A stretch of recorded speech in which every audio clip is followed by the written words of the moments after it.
So welcome everyone who's joined early. We're just going to wait for more people to join before we kick off. But thanks for your early attendance. You're welcome in the chat to just introduce yourself, just give your name and where you're from. That would be great. Thanks.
Morning, everyone. So thank you for joining early on. We're just going to wait a few more minutes while we get the few stragglers to join. 20 of us on here out of just over 80. So we'll give it a few minutes. Excuse the silence. I would sing, but we want to keep you engaged. So we're not going to do that. But I'll chat again in a few minutes. Thanks. And if you haven't done so, introduce yourself on the chat. Tell us where you're from. It's lovely to see that we've got Maria all the way from Cork and Ireland. So thanks for joining us. And of course, a few people from that foreign country called Cape Town. Thanks for coming in.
So thanks everyone for joining, the people that are on so far. We've got a few more to join, but I think we need to kick off just for the sake of everybody's time, and people will join as required. So World Vision South Africa welcomes you to what we think is such a crucial topic of discussion in our country and actually globally. And we want to make sure that we're at the forefront of these discussions. We want to make sure that talking about women's empowerment is more than just webinars and talk shops and the like, but what is actually happening on the ground. So we believe we've got some amazing stories to be told today by our amazing panelists who you'll get to meet in due course. But it's a real privilege to be able to host you today. And I'll just tell you briefly about World Vision. So World Vision is a global Christian humanitarian organization. But we work across all communities right across the world. So we currently work in just under about 100 countries. We've got about 37,000 people working in development work around the world. Our focus globally is on vulnerable children and the most vulnerable children. So as an organization, we've said we need to go into the hardest places on earth where children face the most dire circumstances. And we know that we get to uplift children by uplifting the community around them. And what we've seen over our 70 years globally and 54 years here in South Africa is the best way to develop a community and create stability is to empower the women in those communities, to make a difference, to be able to earn a livelihood and to ensure that that community is nurtured. So you're going to hear about some of these stories. Now, I must say, it's probably not lost on you the irony that a middle-aged white guy is hosting a talk on women empowerment. But I'm the CEO of World Vision, and it's a privilege to lead our South African organization who are so dedicated to ensuring that not only in the work we do, but in our own organization, we see strong women taking leadership roles across our organization. And we're going to share some of their stories with you today. So we've got Portia Maluleka, who is an IT professional. She's currently the Chief IT Governance and Risk Officer at a leading telco. So I'll introduce her more when she comes along. She is a part of the World Vision board. We've got Daphne Mpofu, who works for World Vision primarily in HIV environment, but she contributes right across many other sectors. She works for our regional office. So we have a regional office called Southern Africa that looks after 8 other African countries. Then we've got Ponso Sekwai. Ponso is our operations manager here in World Vision South Africa, so responsible for the programming that we do out in the field. And then we're really privileged to have Boipelo Mabe, who is basically a really well-known influencer in our country. She's been involved in amazing pageantry, a runner-up to Miss South Africa, and she's done a lot of stuff in media, news reading and the like. And again, I'll introduce her more a little later. So it's really wonderful to have everybody on the call. We appreciate your time. There's going to be opportunities for you to ask questions in the chat. So if you've got any questions as the various speakers speak, you are welcome to write those questions in the chat, and the speakers will answer them at the end of their talk. And then at the end of the webinar later on today, we will answer any additional questions that come.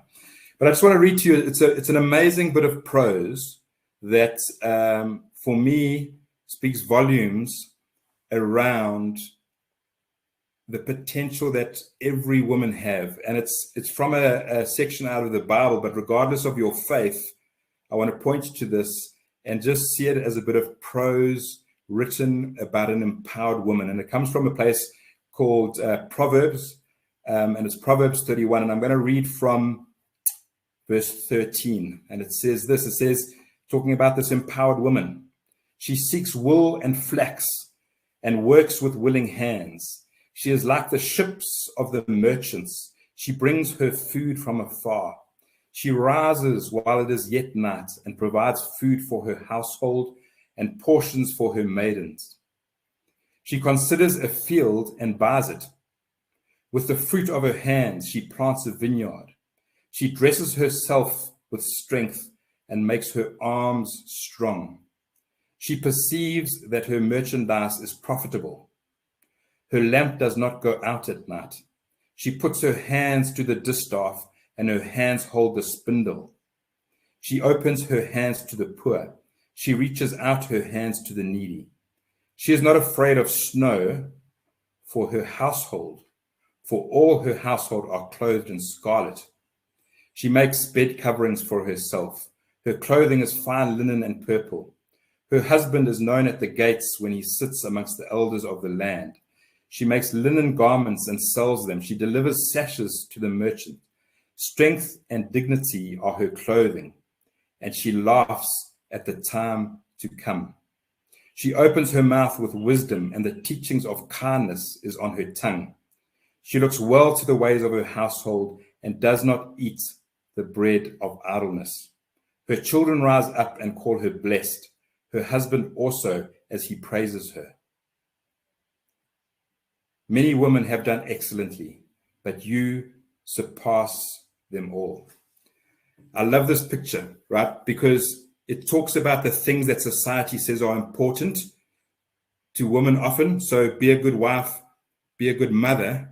But this tells us a story behind that. This tells us an empowered woman. It tells the story of a property developer. It tells the story of a merchant. It tells the story of somebody who leads. It tells the story of a person who is concerned around not just her family, but the community and the poor, etc.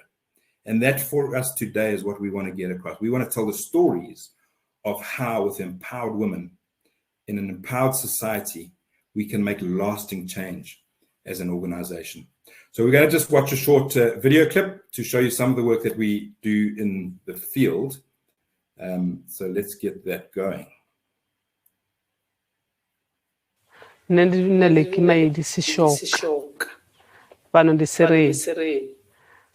Re dikoshuma ka bakery ko baka borotho na mabanzi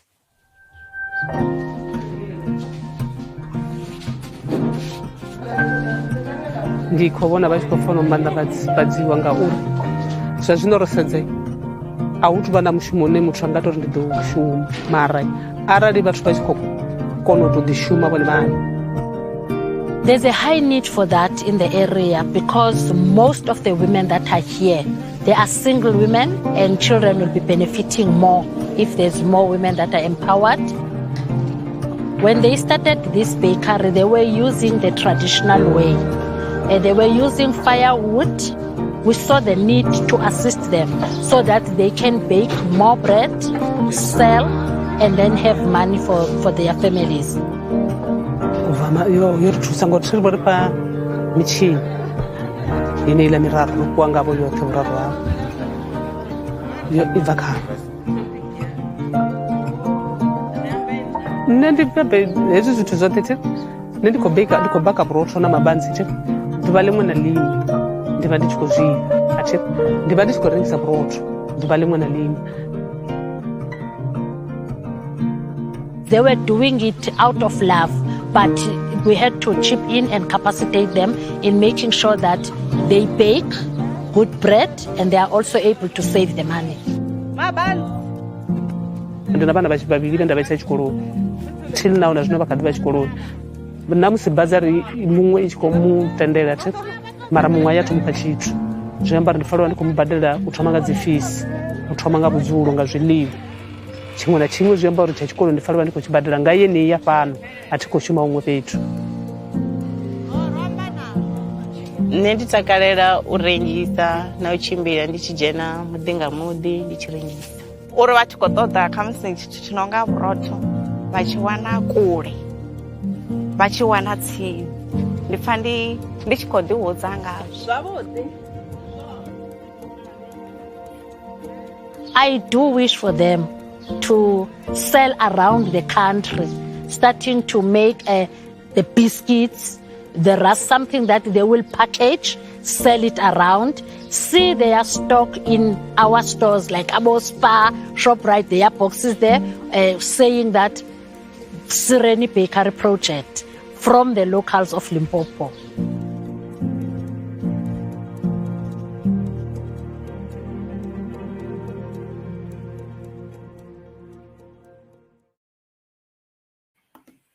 So it's an opportunity to see some of the work that we're privileged to do in the community and how we can empower women to be all that they can be, but also to be the vital cog in communities that allow communities to rise up. So it's really an honor for me to welcome onto our webinar this morning Portia Maluleke. And she's an experienced IT executive, speaker, and mentor. She's currently the Chief IT Governance and Risk Officer at a leading telecommunications company. She's got 27 years experience in IT, with the past 13 being in executive roles in the financial, aviation, and technology sector. So please welcome, or join me in welcoming Portia, who's going to take us through some interesting facts around her and the IT industry. Thank you so much, Portia. Thank you, Bruce. Thank you for having me, and good morning, everyone. So the topic that I will be covering this morning will be looking at how women are empowered, primarily looking at the corporate sector, but I will be paying particular attention to technology, and I will touch a little bit on entrepreneurship. So as part of this presentation, I will attempt to answer this question in 15 minutes, and we'll see how well I do. And the question to ask is really, how do we create a sustainable development platform for women? You know, and in discussing this, I'm going to touch on some of the trends. We will do a quick poll or some questions that I will actually throw to you. Then we'll look at some of the challenges and solutions, and then also just lift up some of the successes and, you know, success stories that are starting to emerge. And then I will then summarize in closing. So if we look at some of the statistics in terms of what they are telling us locally and even globally, we will see that currently we have 23% of technology jobs held by women. And just for your information, all these studies are also available for your download, so you can actually engage the content at a later stage for far more comprehensive report. So we're sitting with about a quarter of jobs in technology held by women. If we look at the Business Engage study, it talks to 24% of women sitting on JSE listed boards. That's another quarter as well. And the World Economic Forum states that it's going to take us 121 years to close the gender gap. And that is quite staggering. It's actually quite scary if you really think about it, because it means it's not going to happen in our lifetime.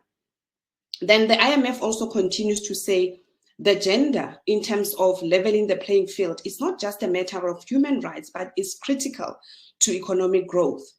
So on that backdrop, I just want to start off by asking you a question, and I will invite you to just put your responses in the chat. And what do you really regard as the greatest barrier to women economic participation, based on your observation or your own even personal experience? I would like to engage you on that. So it would actually be great to just get a sense of what has been your experience. Also validating the numbers maybe, or maybe refuting them. So let us then look at some of the challenges. And as I talk to the challenge, I will also pick on some of the solutions that talk to that particular challenge. The first one is soft skills. And it's actually interesting because we are generally, as women, very good with soft skills. But I think there are certain soft skills that are required in a workplace that maybe we need to sort of work on. Things like an ability to influence decision, networking, you know, those kind of aspects. We tend to want to sort of shy away. And if we then look on the other side around some of the solutions, one would look at, it's important that we develop those skills, right? And we put ourselves out there through some form of sponsorships. And I will also just come to that on the next slide. We also have issues around challenges currently around salaries that are paid. We still find women being paid less than men. We have issues around socialization, and I really believe that this is really at the heart of what creates some of the gender issues, other than some of the systematic aspects. Sponsorship, very limited sponsorship within organization, even in the business environment in the form of entrepreneurs. Women, as we progress in our careers, we do not uplift at times. We do not uplift other women. Same if we find success in business, we also do not use that as an opportunity to subcontract some of these startups that are owned by women. So that's a challenge that I'm also throwing out there, not only for women, but also for our male counterparts. We've got cultural issues as well, and that almost touches on socialization.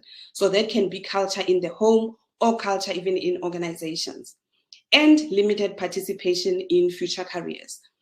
Studies are showing that careers such as your cybersecurity, artificial intelligence, robotics, and obviously I'm limiting this to the technology field, we find that we have even lower numbers, from a women participation perspective.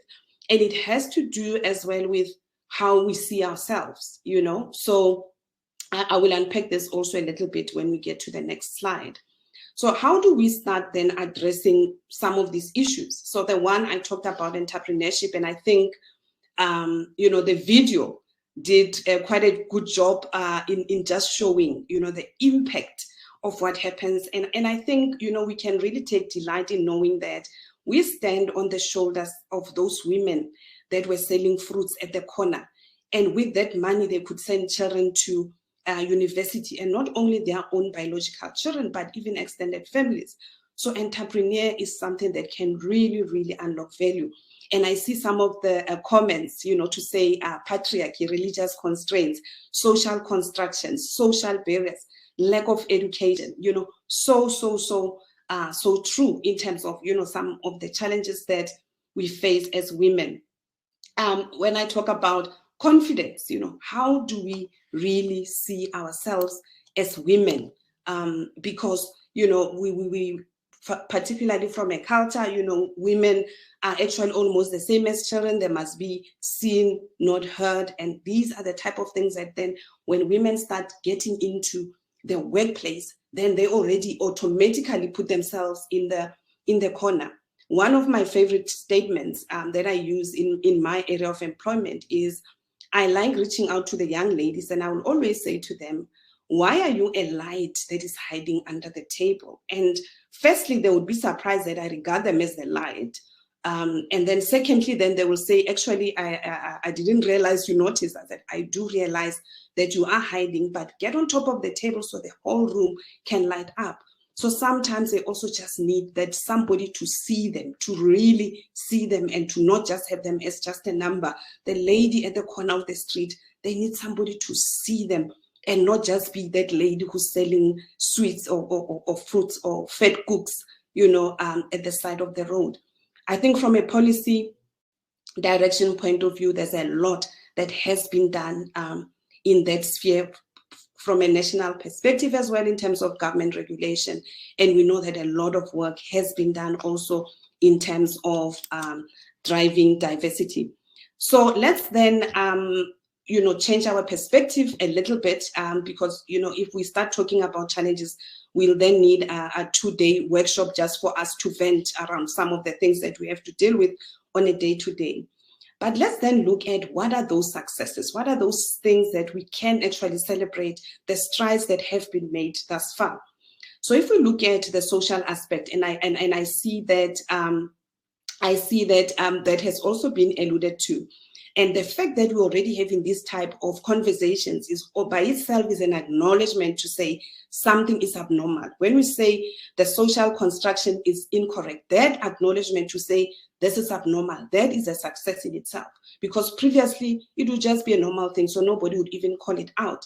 So we're already starting to see that change. And also when we talk about culture, we need to also start seeing the culture changing also in the homes, so that is also once more one of those key things that we need to look into. And I will also talk about that when we talk about just remodeling our gender roles. There's also a study, and as I said, these are available for download, where during the pandemic, countries that were led by women did far well, were actually well off than countries that were led by men. So that's also one of those that shows to the capability of women to lead. And I think we should be so proud of those leaders. But also importantly, I always say the gender battle is not an us and them battle. The male counterparts are our partners. You know, we need them, we need each other. They need us as much as we need them. So this is not an us and them conversation. A lot of strides have been made in terms of financial aid at secondary and even tertiary level. So if you can just right now go on Google and look at how many bursary programs, etc., are available within technology for women, that is, I mean, you will be blown away. So there is so much that is happening already. Incubation programs, same. From an entrepreneurship point of view, there's a lot of the huge tech companies that are incubating the smaller organizations to help the startups to grow. I mean, Cape Town, as you say, the foreign country of Cape Town is actually dubbed the startup capital of South Africa. And that's where all these tech startups are flourishing. And that is such an amazing success story. Mentoring also, we find that most of our C-level executives are now having platforms where any individual can engage them, both men and women, there's access. So there's really a lot that we can celebrate. So in wrapping up, as I said, I will attempt in 15 minutes, but as we can imagine, this is really something that requires, a lot more time. But in closing, I think some of the things that we can look at is sponsorship. And sponsorship, I'm specifically talking sponsorship because it goes beyond mentoring. It's about being a cheerleader for somebody. You know, if you go into an organization, like in my situation, there will be this young talent that I observe and I already have them top of mind. And if there's a special project and people are wondering who to put on, then I throw in a name and say, consider Tandy, consider Melanie, consider so and so. So we need to have that sponsorship. Those that get to the top, you need to send the ladder down and let other people climb through. We also need to play the long-term game because sometimes we're just looking at quick fixes. Either on the one side, we want to get that promotion quickly, or from an organization, we just want to make the numbers quickly. But that is not going to work. We need to look at this thing from a long game.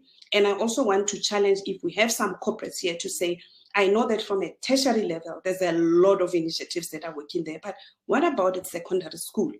Because that is really where real change is going to happen, because it is at secondary school where we have an issue, a social issue of teenage pregnancies for our girl children. Secondly, that is where the girl children make subject choices. So if the girl child at least rises above the teenage pregnancy issue, then they might still choose the wrong subjects and find that even if they get the best marks at matric level, they cannot go into certain fields because they are limited by, the choices they made from a subject point of view. So let's start also looking at this as a long-term investment. And I believe also over the long term, we will yield results. Maybe that 121 years can reduce to about 50. Entrepreneurship, I think the video has already sold this one for me, so I don't even have to dwell much on it. And effective partnering with various stakeholders. And here I want to come back to my point around us and them. Stakeholders men are part of critical stakeholders. So as women, we must also move away from only associating with other women, for only reaching out to women. There are certain doors that men can help you to open that a woman will not be able to. There's certain type of feedback that a man will be able to provide you that a woman will not, because we are built the same, we see things the same way. But a male counterpart is going to see something that you would not see. And we need people to just, highlight our blind spots. So I really encourage you. And also, if you're in a corporate environment, don't look just within the company that you're employed. Look at other companies. You might have a mentor at an external, company. If you're an entrepreneur, also look, if you are in agriculture, there's nothing that's stopping you from having a mentor in a technology, and you'll be surprised how the two can even converge. And again, female participation, I think, as I wrap up, is critical to economic growth. And we need to really look at how we socialize our girl children. If we look at an example in the home, if a TV breaks, typically who has to fix it? It's normally a boy child, not a girl child. And that is basic digital literacy, which we are already excluding our girl children from. So I just want to encourage you that even in terms of how we socialize our children. That sets the tone for the rest of their lives.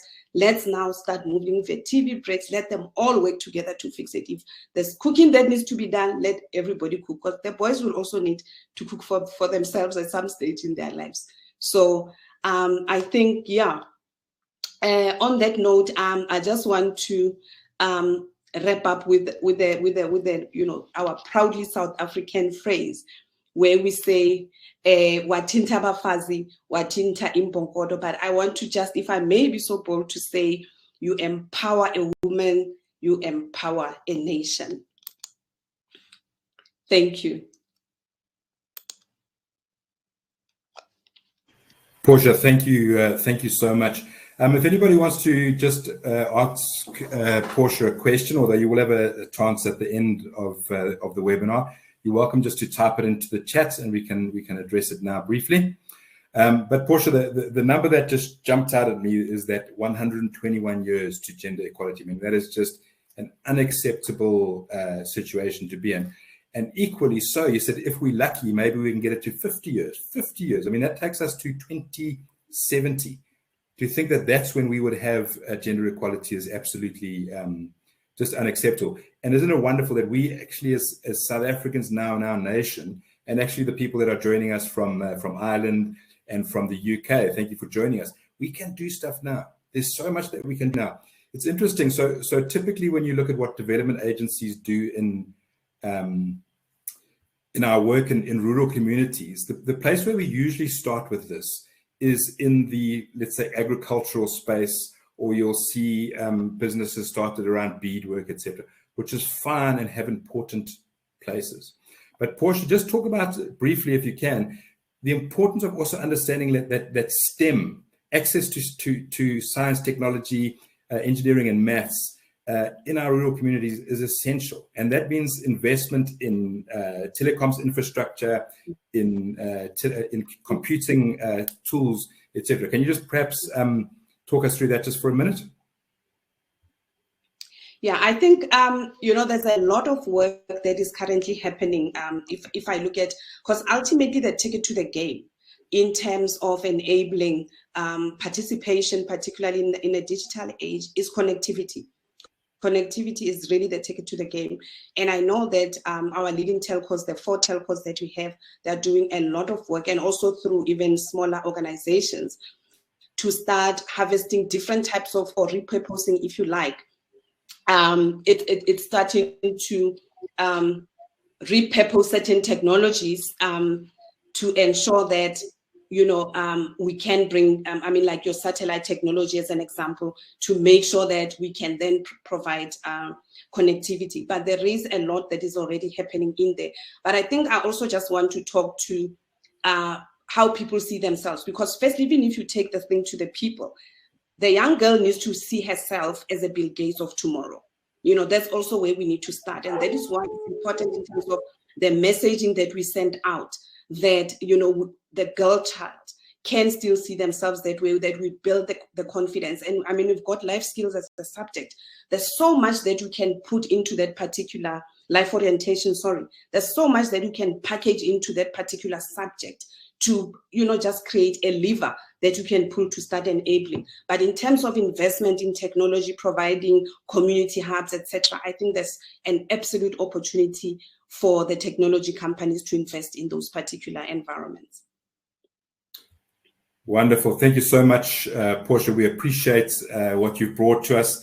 I love at the end there where you spoke about giving young girls, the girl child, this wide worldview and this wide view of what's possible for them. And I think that's something that we all get to do in our families, in our religious institutions, in our workplaces. But we've got to make sure that we also support organizations like World Vision and the many others to get out into the communities and make sure that we enhance the ability of these deep, vulnerable communities to also embrace this, because this is the future. This is how we're going to make that change. So, Portia, thank you so much. Really appreciate your time.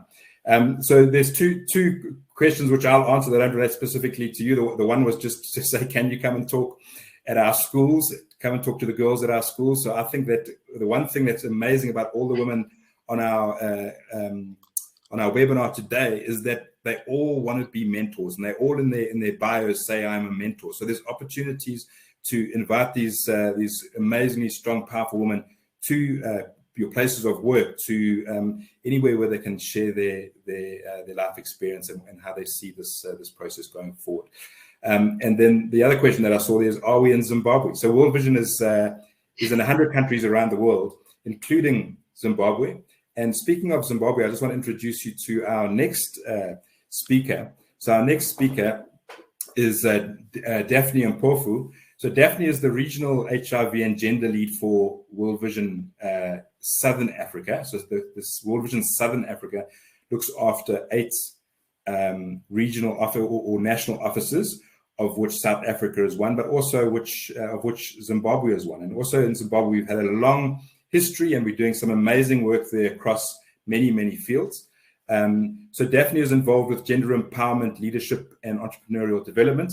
And she says that her vision is to achieve gender equality through clear gender equity and social inclusion programming, and GESR-sensitive reporting in all the sectors. So in health, in water, sanitation and hygiene, in livelihoods and education.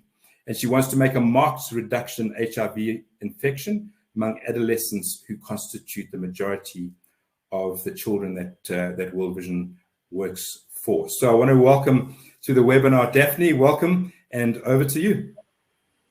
Great. Thank you so much, Bruce, for that introduction. Good morning, everyone, and it's an honor to have this opportunity just to talk to you about women empowerment. My presentation, I'll just focus on some of the challenges that we are seeing in terms of women empowerment and what we need to do going forward, and also some of the work that we are doing as World Vision to actually amplify women in the various work areas. So really, I just wanted to talk about what is it that we call women empowerment. So really, when we talk about women empowerment, we are talking about women's sense of self-worth and ability to determine their own choices, and also the right to influence social change for themselves and others, which we all know that sometimes it can also be a huge challenge. So it's also a fundamental human right and aim for a more peaceful and prosperous world. But we know that despite a great deal of progress that has been made, we see that women and girls continue to face a lot of discrimination, violence in every part of the world. So I think the first speaker has already alluded to some of the statistics, but I'm just going to give a general statistics in that vein. So we see that evidence also shows that when women participate, they actually get stuck in low-paying, low-status jobs. And globally, women actually earn 3/4 as much as their men counterparts. And this is also true with this same level of education in the same occupation. And also we see that at times women are even overrepresented in less secure jobs, such as informal and temporary and part-time work. And also when we look on the developing world, we see that sometimes girls and women are seen as less valuable than boys. So women actually make up more than 2/3 of the world's as population, which is like 796 million illiterate people in the world. So we also see a large gender gap that remains in women's access to decision, to leadership powers, and also we see that gender inequality remains a huge challenge when it comes to women. So when we look, we zero in to South Africa, we see that South Africa has made a lot of progress in terms of legislation and policy frameworks to advance gender empowerment. We see that also South Africa is a signatory to key international and regional protocols, as highlighted the Beijing Platform, the Protocol to Africa Charter on Human and People's Rights, the Solemn Declaration on Gender Equality, and the SADC Protocol on Gender Development.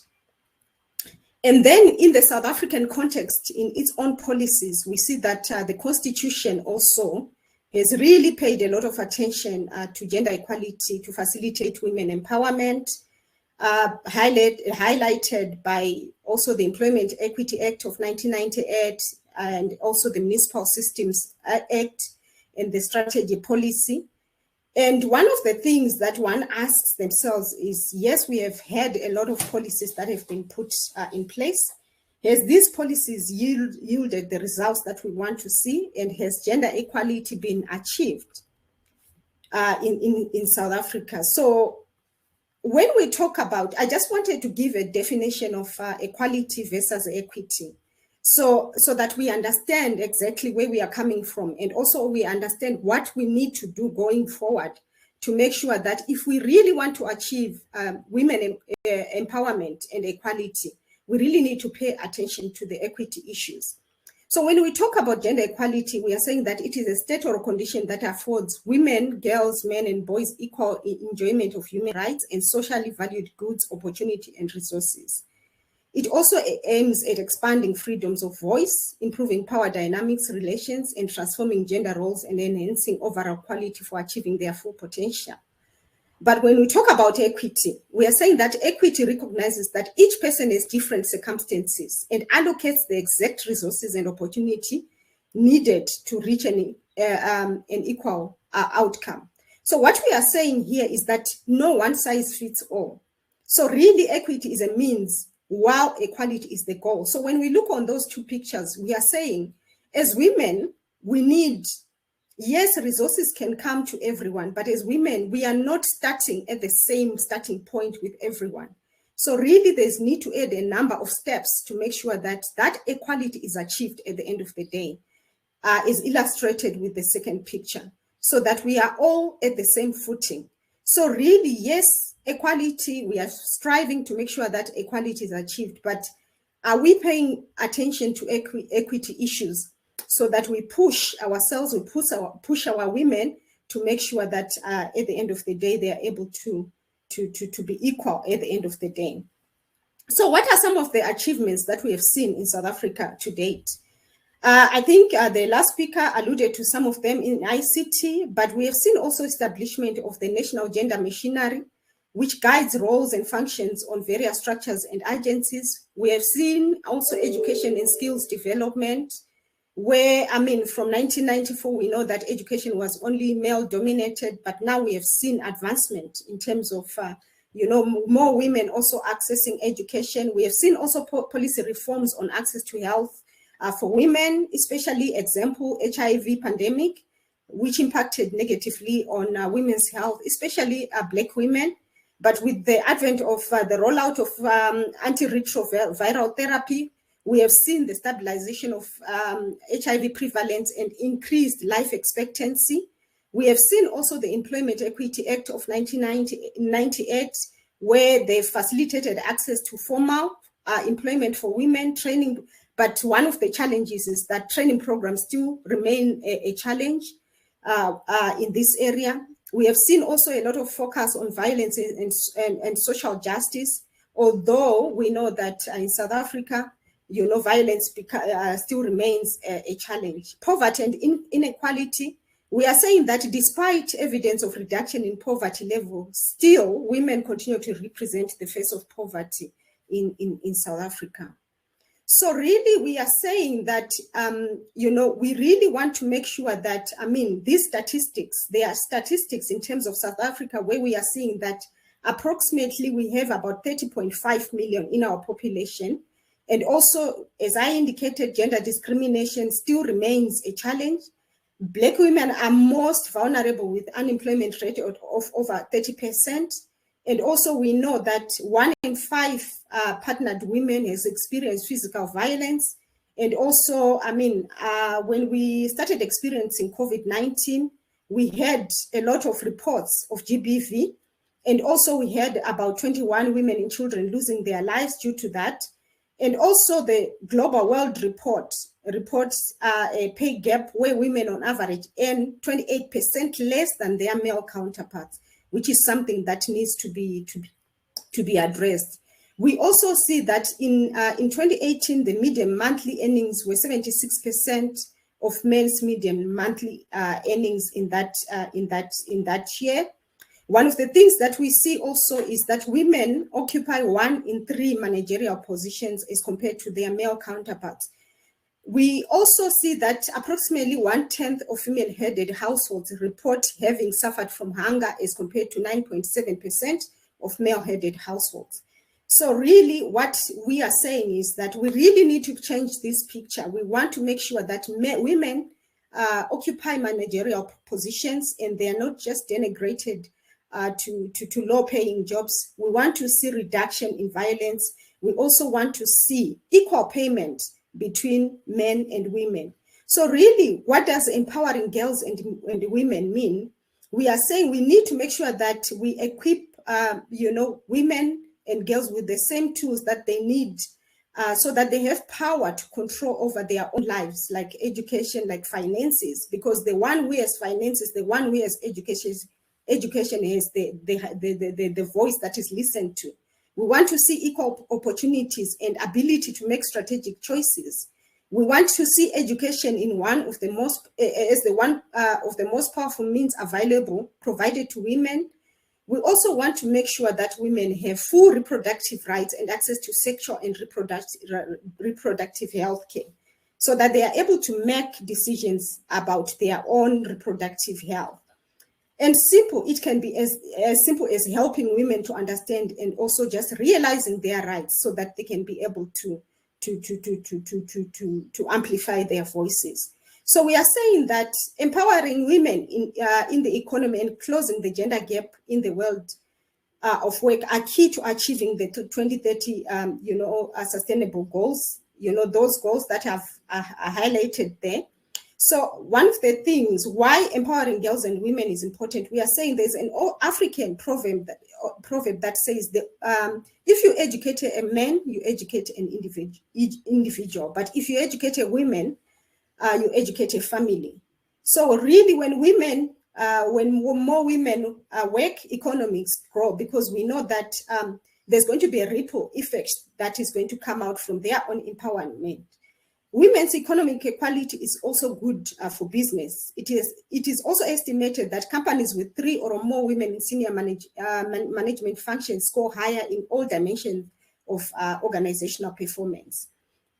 So what do we need to do in South Africa? We are saying, while South Africa has great transformative policies, but at the end of the day, these are proven to be timid and they lack the budget in prohibiting the discriminatory practices against women in the workplace. We need to make sure that the instruments that have been put in place and the policies, they're actually made, we really are accountable to those policies so that we amplify the role of women in the workplace. We are also saying that we need to make sure that we adopt the Calvert Women's Principles, where establish high-level corporate leadership for gender equality, treat all women and men fairly at work, ensure the health and safety and well-being of women and men at work, promote education and training, implement enterprise development, supply chain and marketing practices, promote equality through community initiatives, measure and also publicly report on progress, to achieve gender equality. And also we are saying that corporates need to pay attention to subtle cultural and societal norms and how they affect the dynamics of work going forward. What is it that we are doing as World Vision to make sure that we address some of these challenges that I've highlighted? My colleague later on will actually dig deeper into discussing what is currently being done in South Africa.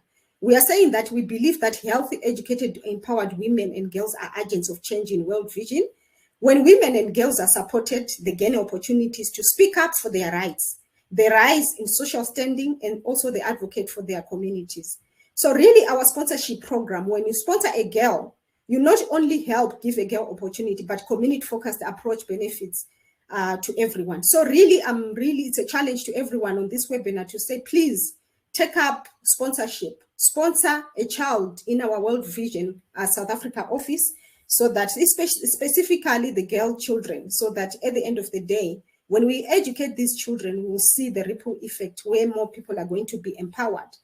Help girls and women learn advocacy skills. We have what we call the citizen voice in action in World Vision, where women are empowered with advocacy skills so that they can advocate at all stages of life, and they use their voices effectively in their communities.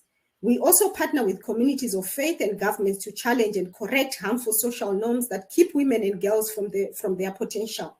So really trying by all means to make sure that we amplify the voices of women, we may put them in the forefront, and we give them opportunities to showcase what they can be able to do in the communities.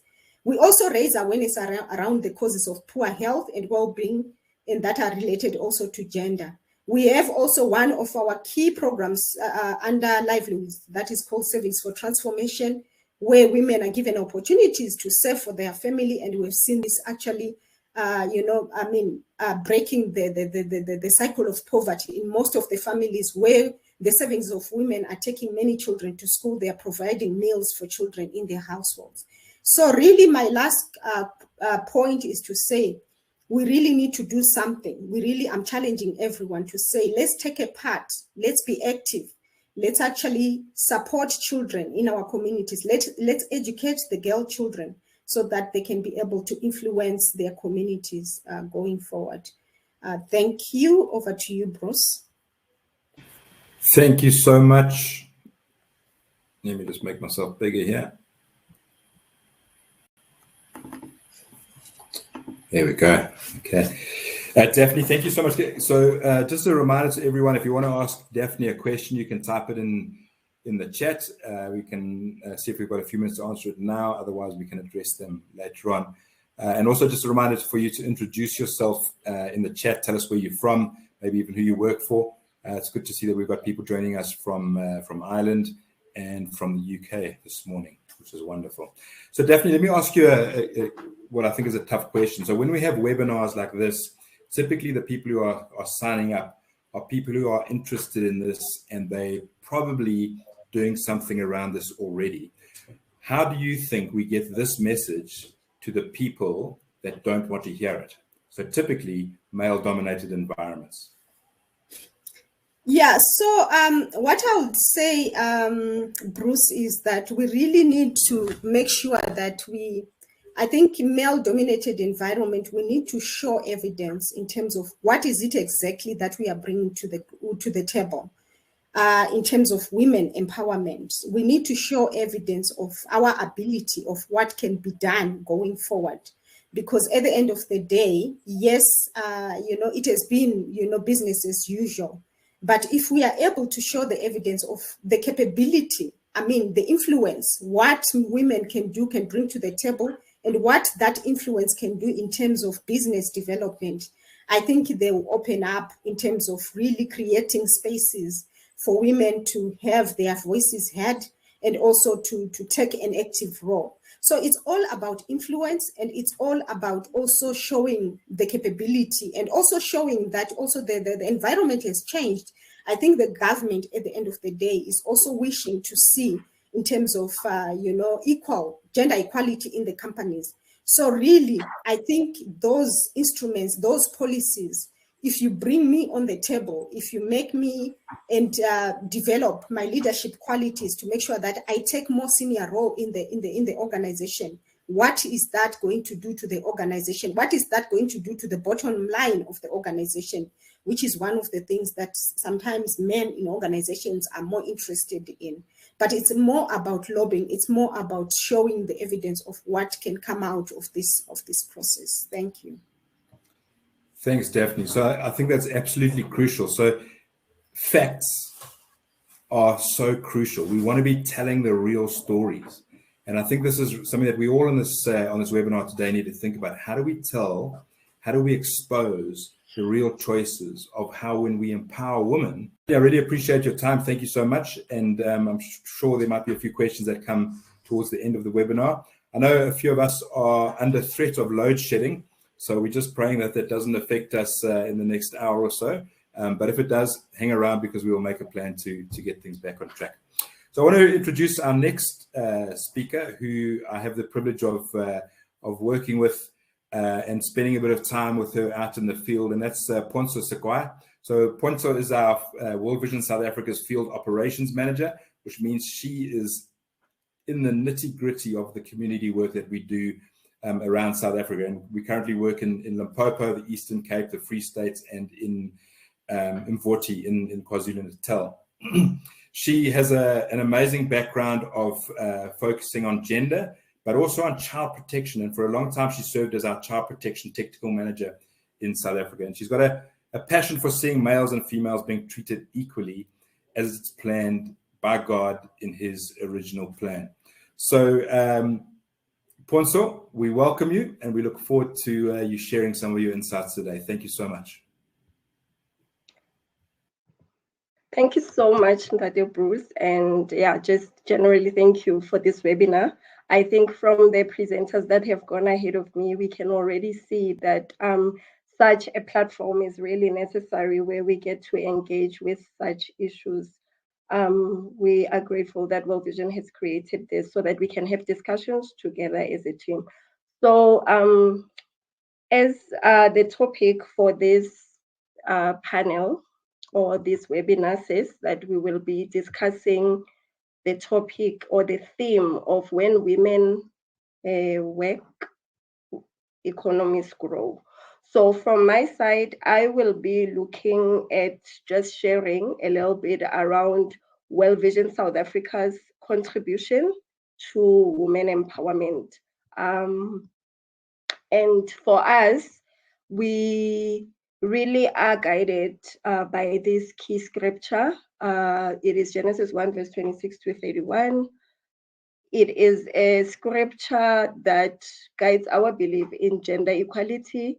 I will not read it, but please feel free to go and read Genesis 1, verse 26 to 31. It is where we learn about God creating male and female in his image and giving them the same mandate to be fruitful and to fill the earth.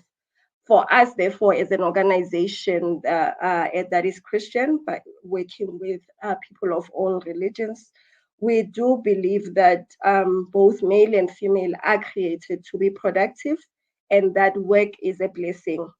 And so this particular principle serves as what guides us in terms of the work that we do in women empowerment. In terms of our transition as an organization, World Vision has been through a number of phases in terms of the work that we do on women empowerment. I mean, initially, we used to talk about women in development, and this was a strategy based on evidence that development affects women differently from men, and that development often harmed women instead of benefiting them. And then we transitioned to gender and development, which was a response to the women in development deficiencies. So gender in development looks at development dynamically by examining how relationships and structures affect women and men differently. And the goal of GED is to transform gender relations so that women and men, girls and boys benefit equally from development projects. So we moved from WID to GED, and then recently we have transitions to what we talk about, JC, and I think Matt Daphne already started mentioning issues of gender equality and social inclusion. So for us as World Vision, gender equality and social inclusion, we define it as a multifaceted process of empowerment and transformation. It promotes equal and inclusive access, decision-making, participation, and well-being of the most vulnerable. We also say that JC transforms systems. So it's not just about promoting access and decision-making, but also transforming the systems, the social norms, as well as relations to enable the most vulnerable to participate in and benefit equally from development interventions. JC also builds individual and collective agency or empowerment, resilience, and action. And JC, gender equality and social inclusion, also promotes the empowerment and well-being of vulnerable children, their families, as well as their communities. So the goal for Jessie, is to achieve sustained transformational change at individual, household, community, and societal levels, so that all persons can enjoy fullness of life. And as you can see, it's really about bringing in that sustainable development, transformational development. And when we also talk about women empowerment, we usually like to refer to 4 types of power. We talk about making sure that women have power over. This is about engaging women so that they can be in leadership positions. How do we ensure that women are in positions or carry portfolios where they can contribute to decision making? So power over, being managers, being supervisors. So that is the women empowerment that looks at the type of power on power over. And then the second type of power that we talk about is power within.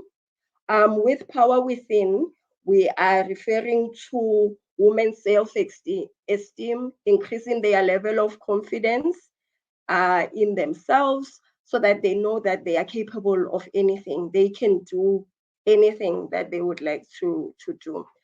The other type of power that we usually talk about, contributing to shifting. Remember, when we do women empowerment engagements, it is about shifting the gender dynamics. And so the third type of power refers to power two. So this is about giving women the ability to be able to do something, the capacity, doing capacity building for them, and ensuring that they are equally ready and capable when they are given particular roles. And then the third type of power that we talk about in gender empowerment is power with. This is a concept that is talking about collective power. We're looking at ensuring that the women have worked together as a collective. In Setswana, we have a saying, "Kopano ke matla," unity is power. So we know that when women work together, there's so much more that they can achieve, unlike when they are working in isolation. And so before I go on to talk about our programs as World Vision South Africa, I just want to briefly just look at our workforce and share like how we are contributing internally as the organization to economic empowerment. We have World Vision's diversity policy, and it states that World Vision is committed to recruiting, hiring, training, developing, and retaining qualified people, irrespective of race, ethnicity, gender, nationality, age, marital status, and disability. So we don't discriminate at the time when people are being recruited, hired, trained, or even when there's opportunities for development. But also our diversity policy says that World Vision intentionally and transparently supports the recruitment of women to leadership positions. So our contribution to the economy is to ensure that women have equal opportunity to not only be hired in World Vision, but also to be in leadership positions. And as we can see in this slide, our senior leadership team in World Vision South Africa is made up of 33% women. Obviously, we look at this picture and we can say, okay, there's still some work that we need to do in order to ensure that our senior leadership team is more representative of the country's dynamics. But one of the key things that is encouraging for us is that the women that sit on our senior leadership team are in portfolios that are quite critical to the organization. They are in the portfolio of finance as well as of governance. So it's important for us to have women who have a voice in those kind of portfolios, finance as well as governance. And when we move on to our senior management team, these are people that are leading projects, programs in our different areas where World Vision works. World Vision South Africa, we are in 6 provinces. Currently, we have programs and as well as then projects, grant projects that we are running in 6 provinces. And when you look at the senior management team, you can see here there's actually a shift. You actually have 71% of our SMT being made up of females and 29% being male. And in this group of women, you actually get to find women that are contributing to the economy, not only because they work for World Vision South Africa, but also they continue to engage participate in other parts of the economy. I mean, there are people that are running businesses with chicks. They buy chicks every month. There's one of our development facilitators has a project that she's running at home, and she has over 200 chicks. And through that, she's able to support other people, not only her family, but also creates employment. We have others that are investing in the stock market and using that. And apologies for that. And also we have women who are part of our senior management team who also run projects like they do sewing projects. So it's quite exciting for us to see that it's not only that people are relying on World Vision, but they are also participating outside of World Vision in contributing to the economy. As we said, our theme is that when women work, the economy grows. Another group of women that we have in our organization is our development workers. From our statistics, we have 76% of the development workers. Our development workers are those people who go out to the communities and monitor the children who are in our programs. So 76% of those are actually women. And we have seen that these are women that are doing a great job, but we are excited as well to see men taking up this role. And some of you might say, okay, why is this worth reporting on? But for us, it's great that we have women that are doing this role and getting paid for it. You know, in gender, we normally talk about reproductive as well as productive work. So for us as World Vision South Africa, it's great that we have managed to turn a role that is normally referred to as being reproductive. You know, reproductive work is that work that we do for maintaining the household or family life. But that role of caring for children, caring for the household, has actually been turned into a productive role where women actually get paid and they get money for doing what they love most, for engaging with children and looking after children. So for us, it is something we're celebrating and saying, this is how we as an organization are contributing to women empowerment. And in terms of our initiatives, as I said, I wanted to just touch on a little bit on our workforce as World Vision South Africa. But when it comes to our interventions, obviously, I believe most of us who are on the call, I hope that we are aware that World Vision is a child-focused organization. Therefore, we are not a women empowerment agency, but we have ensured that we integrate women empowerment into our programming. And particularly this has come up because as we continue to do initiatives that seek to improve the lives of the vulnerable in the communities, we find that a lot of the initiatives are typically led by women. So you will have, we have supported cooperatives or projects that are led by women, for instance, in health and nutrition as well as WATCH. We have people that are women, groups of women that are running food gardens, that have milling projects where they are contributing to the nutrition of their, not only their families, but also their communities and the people around them.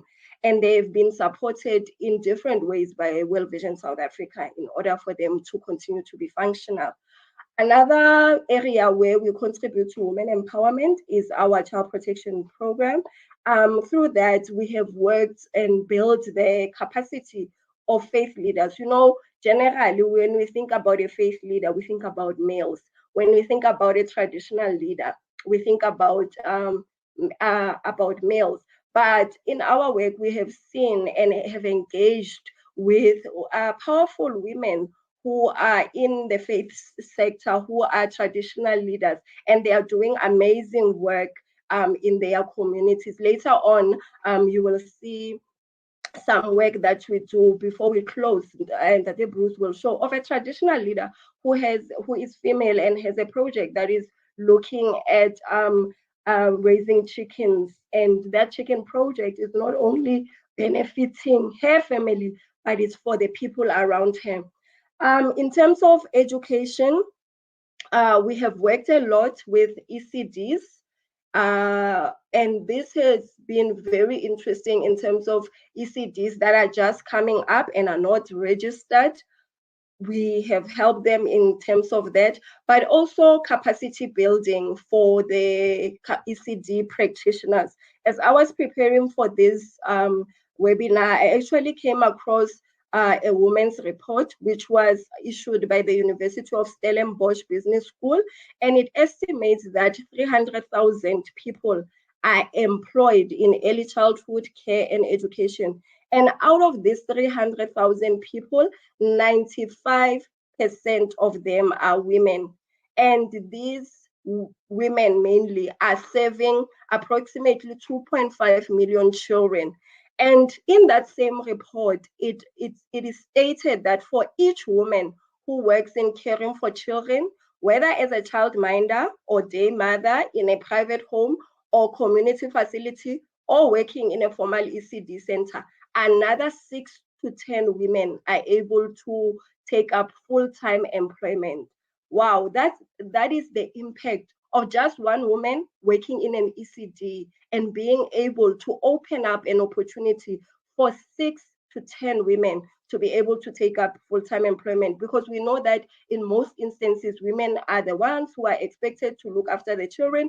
So if they're able to have someone or a place where they know that their children will be taken care of, they will be not only go there to sleep, eat, and play, but actually develop, then that woman feels free enough to be able to take up full-time employment. So one ECD practitioner opening up the employment opportunity for 6 to 10 women. The last area that we work in as World Vision South Africa is on local economic development.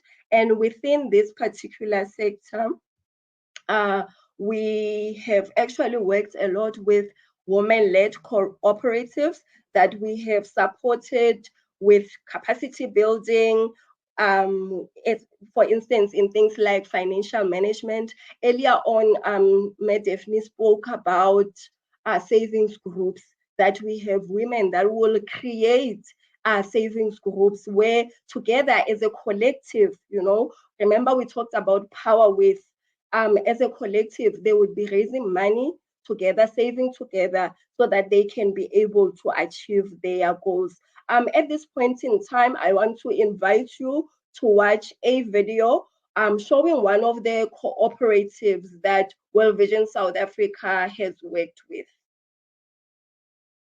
These mothers are building a life for themselves with beads. We started in 2002 to have a small business. There are many women who don't do work. They suffer because they support their children without their father. They work here so they can provide their family. We made this bracelet, take us 2 days to have it finished. This take us 1 day, and we are selling it 40 rand.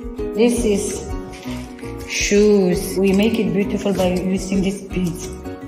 The community make orders when they have weddings and also parties. World Vision help us with selling outside of this country. The money I got my children clothes. I'm an artist, I'm a woman, I'm powerful.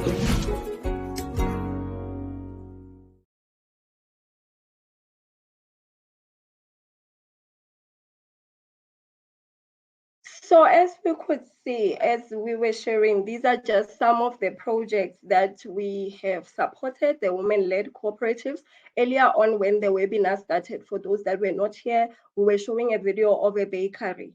And we could see that in all this work that we are doing, one of the challenges that we are always putting out there, not only to ourselves as World Vision, but this is a challenge that we would like to put out to everyone, that as we develop our gender programming or as we do our women empowerment initiatives, let us ensure that they are addressing the 5 domains of change.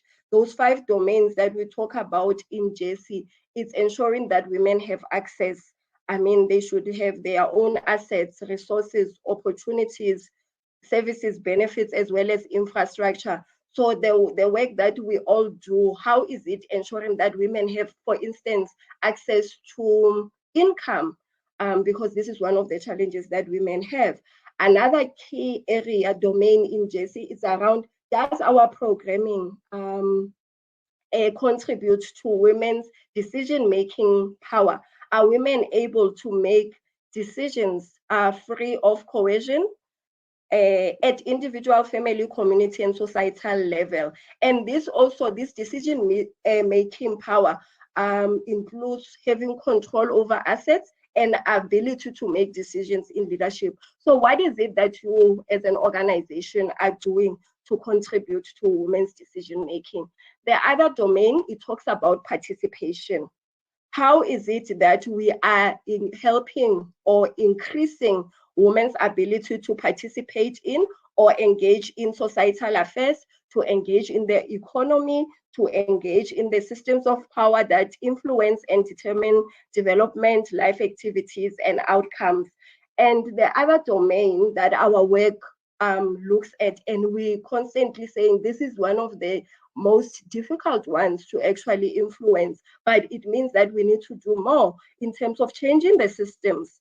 What is it that we can do to ensure that the systems themselves available, equal, and inclusive? You know, we need those systems that are going to allow to promote equity, systems that are going to account for different needs of the most vulnerable, systems that are going to create an enabling environment for women's engagement. And then the last domain that all our work needs to really be on is about the domain on well-being. How are we contributing to women's self-worth, their capability, their confidence, their dignity, their safety, their health? And so I just thought, let me just share on what we've been doing as World Vision, and I hope that it has encouraged us. It has encouraged all of us to go back and look at our work and say, which domain of change are we contributing to? What is it that we can do? What more can we do? Because as we can see the stats that were shared by Ma'am Portia earlier and Ma'am Daphne, the situation is still requires us to do more work. And I believe that if we do it together, we can certainly make those differences. As I said earlier, Kopano ke matla, and we're hoping that with our collective power, we can make a difference in the lives of women in the different communities that we serve. Thank you very much. And back to you, Ntate Bruce. Thank you so much.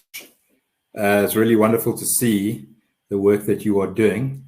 And it's an opportune time to ask you a tough question. I know you're not scared of the tough question. So what was interesting to me, and just before I ask that, if anybody wants to ask questions, again, just jump into the chat there and type in your question. We'll address it now or at the end of the webinar. So if you look at our own organization, World Vision South Africa, Ponso, we've got a problem that we have in many South African organizations, where when you look down the organization, you see a bigger proportion of women working in the workplace. And then as we get to the top, this becomes male dominated. How do we change that around? Let me ask you a more direct question. How do I change that in our organization? Because that's the message that we've got to send elsewhere. Yeah, thank you so much for that question, Tate Bruce. I do believe one of the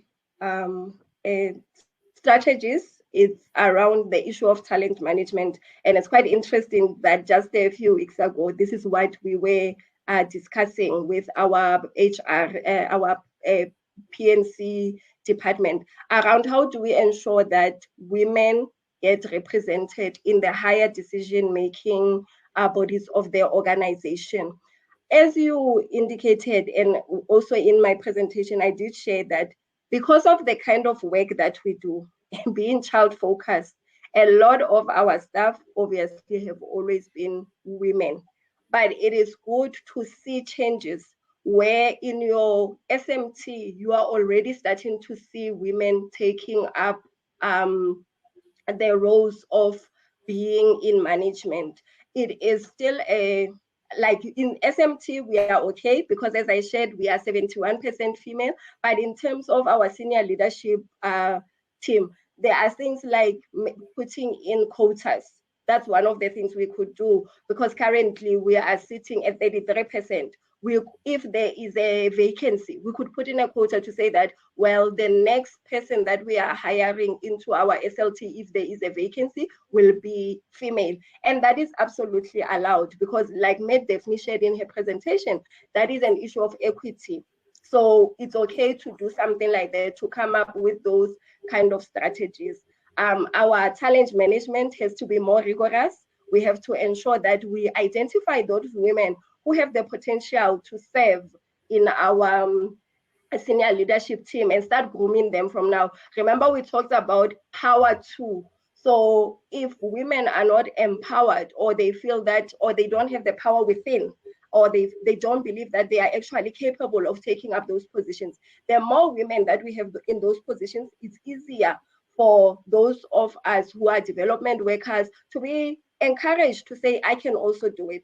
I mean, even having forums like this, a webinar like this, would have been great that in one of our other webinars, we just have those women that are serving us in our communities and just show the great work that they are doing out there so that they know that they have the ability to even be part of platforms such as this one. Thanks. Wonderful. So I love that. Thank you for the input. But what really is important for me is to see, I think that we've seen Portia talk about it, we saw Daphne talk about it. The facts say that when you have women in leadership and influential positions, the organizations do better. So I understand that quotas can facilitate that, but man, it's just dumb. If you don't do it, it's just dumb. Yeah. I think that's what we've got to understand. And then I think when women work, the economy grows. And then I think the other important thing, this is something that my wife often says to me, is when we're in a position where we've got to make change, I, as a pale male, can feel threatened. But the reality is, I love this little phrase. It says, this is not about thinking less of myself, but it's thinking of myself less. And I think that's the key. Let me think of myself less, and let me say, how do I change this organization? How do I change the trajectory of our communities and our nation? Thank you so much, Ponzo. It's been wonderful having you on here. We're now going to introduce our final speaker of the day, and we're so excited to have Boipelo Mabe join us. She is really, really well known. It's quite interesting. I just tagged her in my LinkedIn post that was talking about this, and it's one of my highest viewed posts, not because of me, but certainly because of the influence that she has. So if you don't know Boipelo, she is a child of Alex, born and raised there. She's a multimedia personality, a digital communications and marketing professional, and she spends a lot of her time as a recommended host and speaker on issues like motivation, personal branding, and digital content strategy. She's also been a radio presenter and TV newsreader in her past, and has been involved in modeling and pageantry, and was a runner-up to Miss South Africa back in the day. But right now, she currently fulfills a digital communications role with one of South Africa's top TEPCOs, and she holds a Bachelor of Arts in Politics and International Relations and a postgraduate honors degree in Development Studies. So, Boipelo, it's just wonderful to have you here. You are most welcome, and we're looking forward to hearing your story. Thanks so much. Thank you so much, Bruce, for having me. I am so excited to just be here in this amazing community, just getting to listen to my fellow speakers' presentations, and really from the chat, seeing how invested and passionate people are about ensuring that women are growing and thriving in an environment that really supports them. So to me, this means the world, and I'm so grateful to be here. So I'm going to kind of tackle this from my personal journey and really look at how, really unpack this fact. And I'm going to say it's a fact, okay? If you have a problem, take it up with my personal speakers. I think it's definitely a fact that when women work, economies grow. And with what I'm about to share, I think I'm going to take you on a very nice journey to show how, if we begin to identify these, nuances in our own personal lives and our day-to-day, we will be better positioned to understand and find solutions to genuinely and authentically support women in their journey to leadership and to making the decisions for.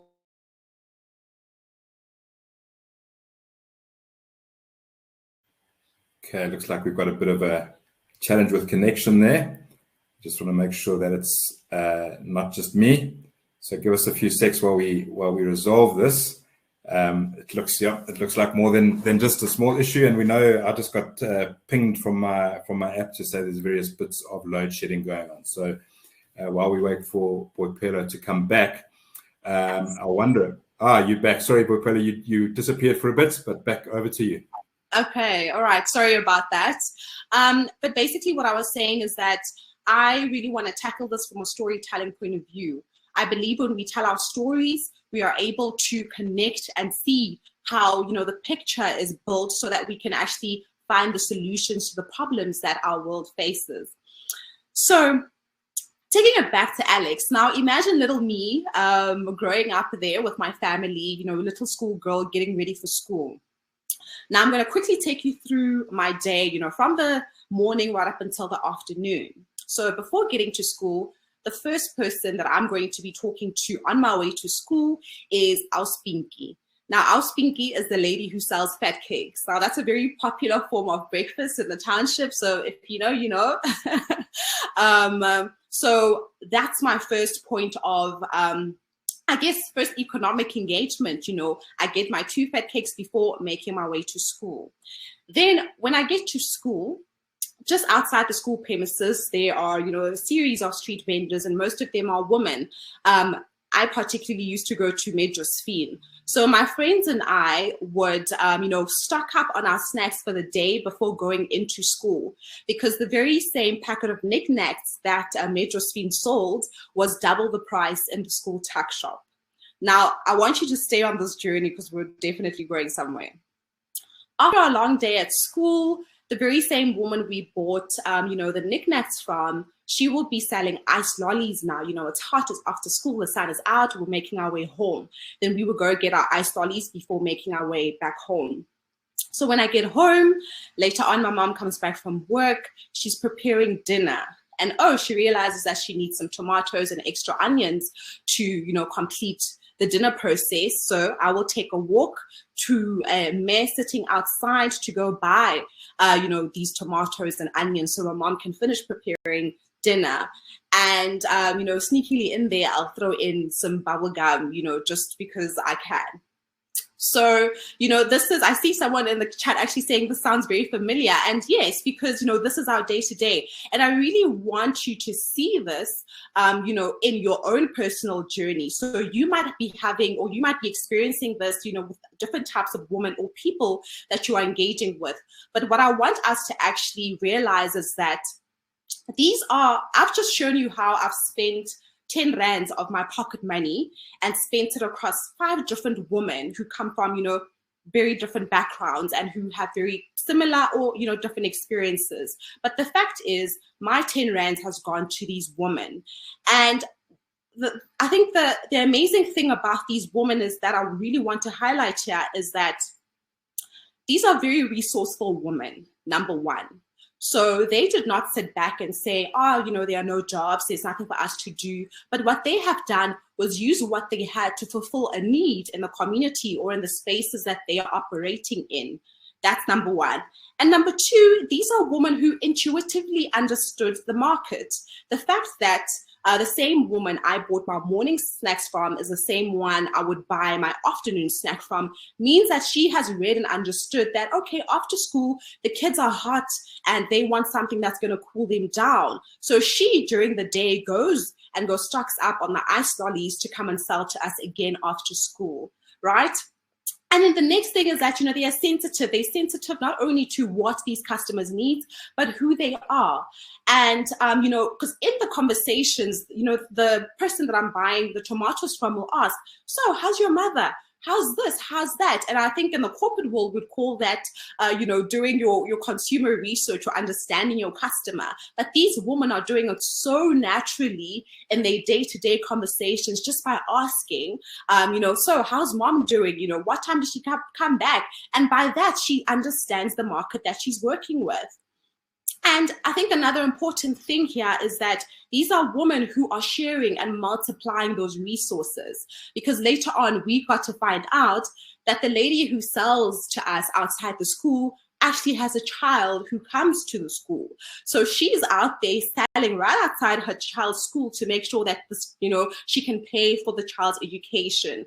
And I think we all have prime examples, and even the previous speakers and the videos we've seen are a testament to how women truly multiply the resources that they have and multiply themselves.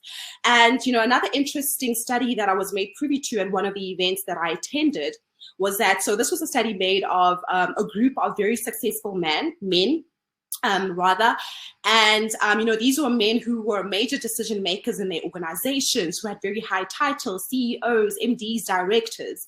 And one of the questions that they were asked in the study was, who funded their education? And over 80% of them had their mothers, or had credited their mothers as the people who funded their education. So now that actually paints a very interesting picture that here you are, we've got these men who are very successful in their careers, who are key decision makers, who were put through school by the women in their lives, by their mothers, who were never in the formal economy, most of which never had formal jobs or employment, but they did enough for their child or their children, who, you know, now in this context was this group of very successful men, to be able to get to that next level.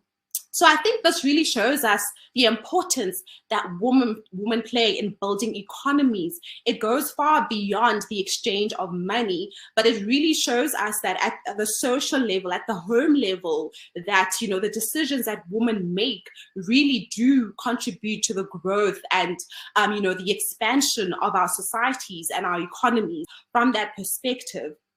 And it really now does beg the question that, why is it that women get paid less when they are actually contributing the most, clearly? And secondly, why are women's ideas not taken seriously? Because the social capital and the experiences that women have really are the ones that have or can solve the world's problems. And, you know, this kind of took me further into my journey, that I realized that when I got to university, and, you know, you start kind of moving into the working world, the woman's participation begins to kind of diminish as you go up.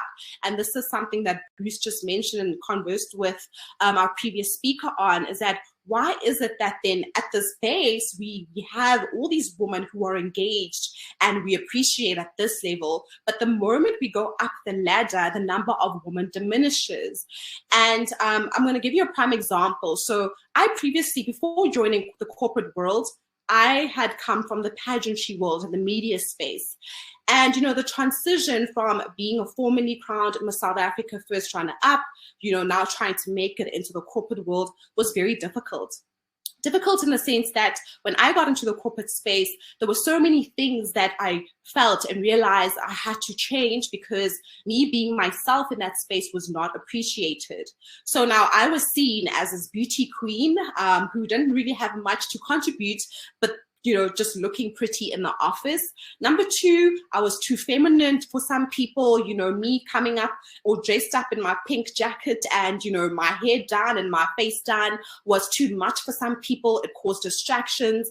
And that caused me to want to change and to, now fit into this new narrative that apparently my femininity had to lessen so that I could be successful in this space. And I began to realize that this was actually taking away from the contribution that I had to make in terms of, being a solution in this space. Because my way of solving problems may not necessarily be in the form of a spreadsheet, but it's in creativity, it's in storytelling, it's in heart-to-heart conversations. And if anything, that actually brings out, the best solutions in my way and in the space that I'm operating in. But I found that many a times, this experience was quite common for many women in different industries that, they felt that certain things about them had to change for them to fit into this narrative of, okay, now as a corporate woman or as a leader, this is what you have to do, this is what you have to change. And, you can't necessarily come there being yourself. And then I realized that what we've actually been doing is that as women, we've been trying to exist in an environment, in a society that ultimately was not made for us. We're trying to exist in a world that was ultimately designed by men. And, we're coming in with the way that we are naturally built, the way that God created us with the strengths that we have in a place that ultimately sucks that out. And, it really challenged my thinking to say that it means that then the fight for women equality and equity is not in us, trying to exist in these spaces, but ultimately the new women's revolution, and I want to throw this out to the audience, that the new women's revolution is not us coming and trying to change the table or change what the room or change the systems in the room, but it's really us reimagining that world. It's really us reimagining and changing and redefining what working for us means. So it's more than just us rocking up to the boardroom and trying to do what we do, but it's really about us changing the color of the boardroom, moving the furniture around to make it suit us and the way that we see the world. Because I think it's quite clear that, for centuries, men have made key decisions and the world is where it is right now. I'm not going to say too much, but, I think you all know what I'm trying to say. But I think the most important thing here is realizing that, today's revolution, as a young woman trying to build businesses, trying to make key decisions and impact, the world around me, I've realized that it's not about me changing myself to fit into these spaces, but it's really about me coming into those spaces and reimagining them for the next woman who are going to be coming before me. And I really loved what Portia talked about, supporting young women, being able to identify them and support them. Because in my career journey, yes, as much as, these PhD syndrome theories exist, they call it the pull her down syndrome exists, and that I feel, society really is trying to push on us. For me in my career, I found that it's been women who've supported me. It's been women who have helped me to be, comfortable in my own skin and bring what I have to bring to that space, as naturally as I come. So it's so important for us to not only reimagine the spaces that we're in, but to support each other while we do it. Because I think we have established as women that we have so much power already. If we are the ones that are literally building the economies of our townships, I strongly believe, and you can clearly see in the day-to-day, that it is the women who are running the economies of the townships.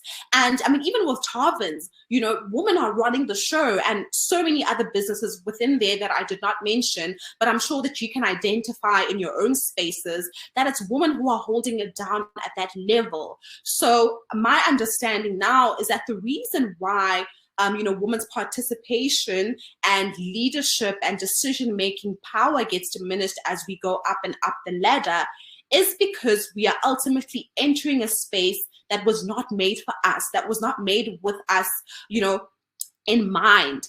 And our role and our task right now is to completely recreate those spaces, reimagine the spaces so that they fit what, you know, women have to contribute, that it's spaces that, you know, ignite and really drive women's creativity and our abilities to lead and to make those decisions, and be proud of it and be okay with it. Because, you know, just like the femininity example that I gave you, that it's kind of almost looked down upon, you know, and you feel like you have to change as a woman, or ultimately pick out the things that essentially make you who you are so that you fit into that space, or you make someone happy at your expense. So I think with that said, I really just want to, you know, throw it to the audience and challenge you to say, how are you going to change the space that you're in to make sure that the women that you want to support are encouraged, are motivated, and they're inspired enough to be themselves, to come up with those solutions, and to be the change makers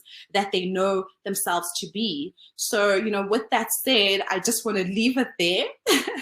And yeah, I guess throw it back to Bruce. So, you know, thank you so much for listening.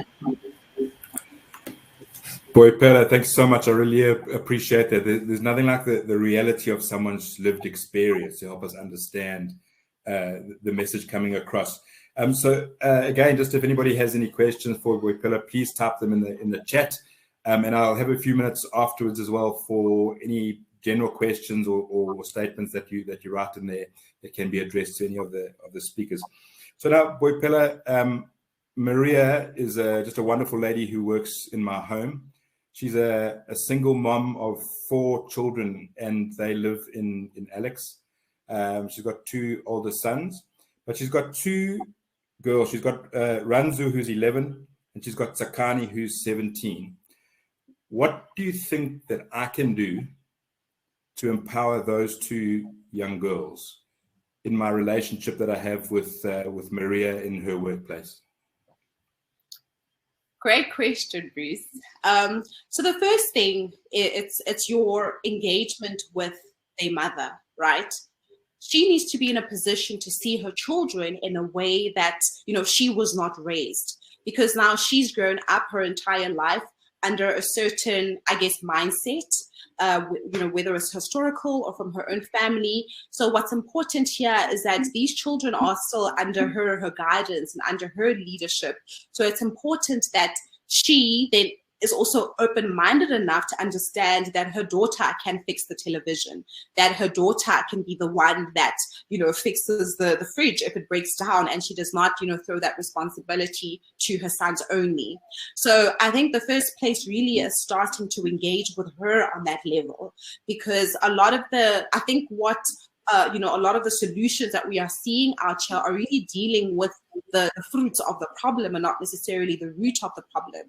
And we can do as many economic, or rather women empowerment programs as we want, but if these women are going back to homes where they are not seen in the light that they need to be seen, they are not being supported the way that they need to be supported, then all we're doing really is a very I guess it's a facade of empowerment, because I still go back home to a very toxic relationship, or I go back home to parents who don't, you know, see the importance of a girl child being educated. So it's really just dealing with trying to understand the root of the problem from that perspective. And then everything else follows naturally after that, I believe, because once she is open-minded as the mother and has the understanding that her daughters can be the next presidents of the country, then how she parents and approaches them becomes totally different. Right? And then when you then start suggesting things like, hey, have you thought about this? Have you seen this? You know, these are bursaries that they can apply for. These are things that they can do. Then it becomes a, you know, an easier conversation, because now she sees the picture and, you know, understands, you know, the bigger picture and the vision of, you know, where these young women can go. Thanks so much, Boipelo. We really appreciated you being on the call with us today and sharing your personal story. We know that you have a busy life, which is just a reflection of what's possible when we empower women, right? And I think that just the example that we have in you, as well as everyone else who's been on this call today has been wonderful. So just again, to everyone who's on the webinar still, if there's anything that you want to just add, or a question that you want to ask, pop it into the chat. But I just want to follow on what Boipelo's just challenged us to, is how do we make these events not just be about preaching to the converted, but how do we take this and actually drive action? So I think the opportunity is just after this, don't rush on to your next minute, but just say, hey, is there something that I've learned here? Is there a way that I can better engage and actually get some action, as opposed to just, it's been another interesting conversation. Wow, I learned some interesting stats that I can add to my presentation when I present this to other people. But how do we drive action? So what I really want to encourage everyone to do as well is just now I'm going to just share World Vision's social media pages and a place where you can scan a QR code and get onto our website and look for donations. But the work that we do, and the work that many other organizations like us do, is the practical side. We get into the trenches, we get our hands dirty, and that allows us to make real change on the ground. So all of us are working for a variety of organizations. I want to challenge you, can you go to your organizations and say, how do we fund organizations that actually that matter? How do we fund organizations that can drive change, even on very difficult topics like we're doing now? Because we want to bring in, the more money that's available to us, the more that we get to elevate what we do, the more we get to expand it across our nation.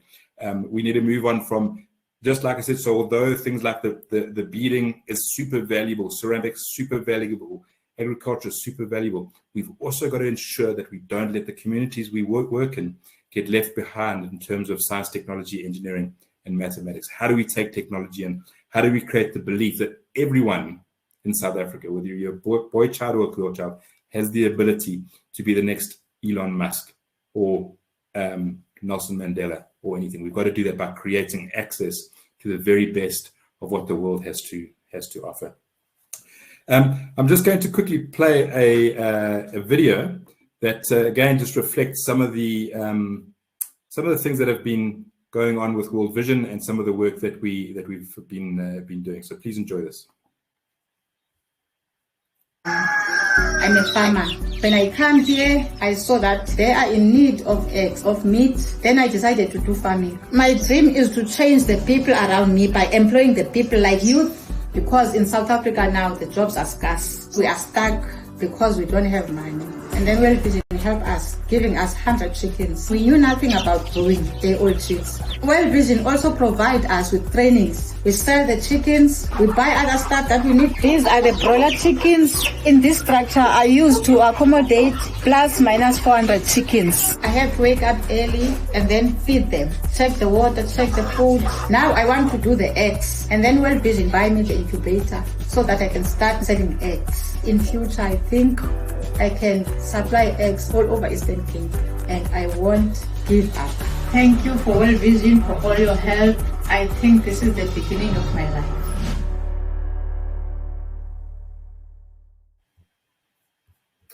Wonderful.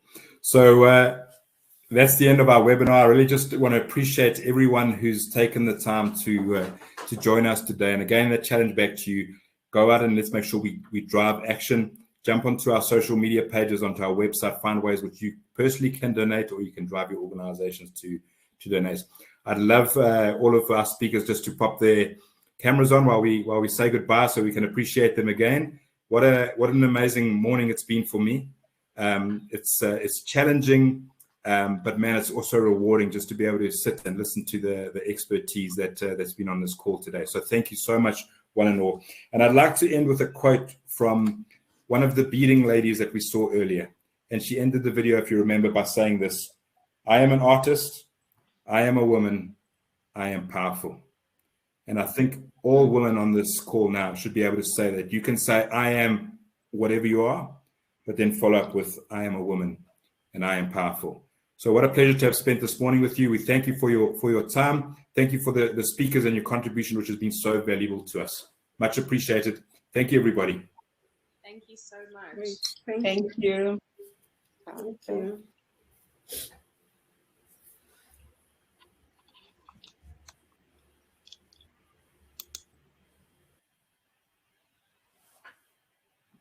Everyone is welcome to log off. Thanks so much for coming.